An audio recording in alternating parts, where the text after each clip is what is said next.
In the heart of southern Africa, long before the rise of cities and colonial borders, the land breathed with stories of gods and ancestors. Among the tall grasses, the rolling hills, and beneath the eternal African sky, lived the people of the Zulu, a proud, powerful nation whose lives were deeply woven into the fabric of the spiritual world. At the center of their belief system stood Unkulunkulu, the great ancestor, the first one, the creator of all things. He was not only the maker of the people, but of the earth, animals, rivers, and sky. But unlike gods in many other traditions, Unkulunkulu was not worshipped in temples or glorified with towering idols. The Zulu did not build monumental shrines of stone. Their religion was of the earth, of the home, and of the heart. The Zulu homestead, or umuzi, was more than a place of shelter. It was a sacred space. At the center of the umuzi stood the cattle kraal, an enclosure for livestock, and the spiritual heart of the household. It was here that the people connected with their ancestors, and through them, with Unkulunkulu. The Zulu did not speak directly to Unkulunkulu in daily life. He was seen as distant, a god who had created the world and then withdrawn. The bridge between the people and their god lay in the spirits of their amadlozi, the ancestors.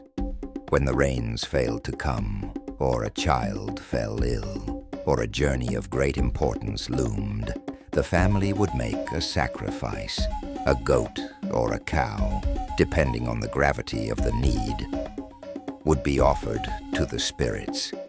But the sacrifice was not to Unkulunkulu directly. It was made to the amadlozi, who were believed to dwell in the spiritual realm and communicate with the Creator on behalf of the living.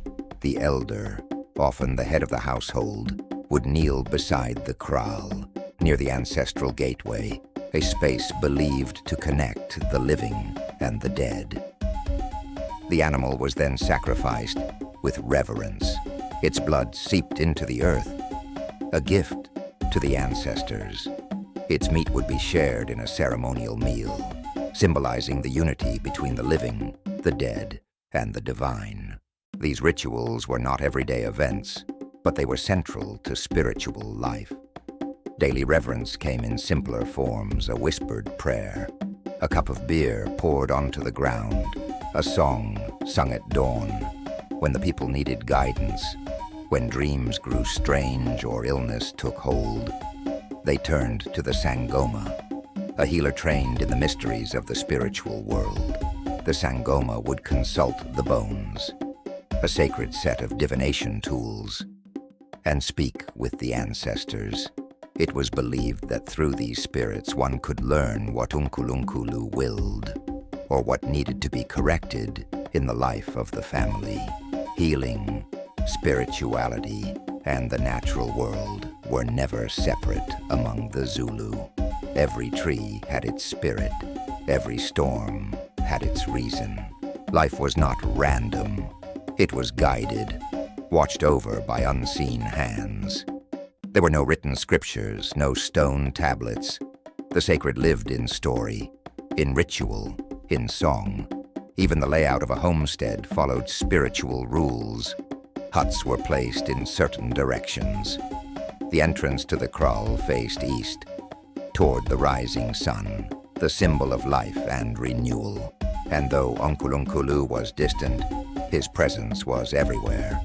In the breath of the wind, in the birth of a child, in the rhythm of the drum. Life's milestones, birth, initiation, marriage, and death, were all steeped in ritual and spiritual meaning. At weddings, cattle were not just gifts. They were sacred symbols. Ancestors were invoked to bless the union. Young men underwent initiation rites to mark their passage into manhood, guided by the spirits of warriors past. And when a person died, their soul journeyed to join the ancestors, becoming part of the sacred cycle that connected all generations.